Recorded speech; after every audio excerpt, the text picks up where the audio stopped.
మీ DVR/NVRలో తేదీ మరియు సమయాన్ని క్రమం తప్పకుండా తనిఖీ చేయడం చాలా ముఖ్యం. ఎందుకంటే ఇది ఆధారాలను సేకరించడంలో, న్యాయస్థానంలో ఫుటేజ్ను ఆమోదయోగ్యంగా మార్చడంలో మరియు ఎన్టీపీతో సింక్ సమస్యలను నివారించడంలో సహాయపడుతుంది. దీన్ని సరిచేయడానికి మెనులోని సెట్టింగ్స్లోకి వెళ్లి, సిస్టమ్ గ్రేటర్ దేన్ తేదీ మరియు సమయంలోకి వెళ్లి, సరైన టైం జోన్ను ఎంచుకుని, ఎన్టీపీ నెట్వర్క్ టైం ప్రోటోకాల్ ను ఆన్ చేయండి. ఎందుకు ఇది అవసరం? 1. ఆధారాల సేకరణ.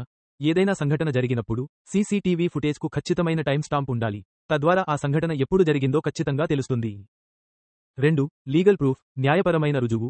పోలీసు లేదా కోర్టు కేసులలో ఫుటేజ్ వాడాలంటే దానికి సరైన సమయం మరియు తేదీ తప్పనిసరి. సరైన టైం స్టాంప్ లేని ఫుటేజ్ సాక్ష్యంగా చెల్లుబాటు కాదు. ఇంకా 3. సింక్ సమస్యల నివారణ. DVR/NVR అనేది నెట్వర్క్ టైం సర్వర్తో ఎన్టీపీ సింక్ కాకపోతే దాని సమయం తప్పుగా ఉంటుంది. మీరు చేయాల్సినవి: 1. మీ DVR/NVR యొక్క మెను సెట్టింగ్స్లోకి వెళ్ళండి. 2. సిస్టమ్ ఆపై తేదీ మరియు సమయం డేట్ మరియు టైం ఎంచుకోండి. 3. టైం జోన్ సరిగ్గా ఉందో లేదో చెక్ చేయండి. 4. వీలైనంత వరకు ఎన్టీపీ నెట్వర్క్ టైం ప్రోటోకాల్ ఆప్షన్ను ఆన్ చేయండి. దీనివల్ల సమయం ఆటోమేటిక్గా సరిగ్గా ఉంటుంది. ఇంకా 5. నెలకు కనీసం ఒకసారి ఈ సెట్టింగులను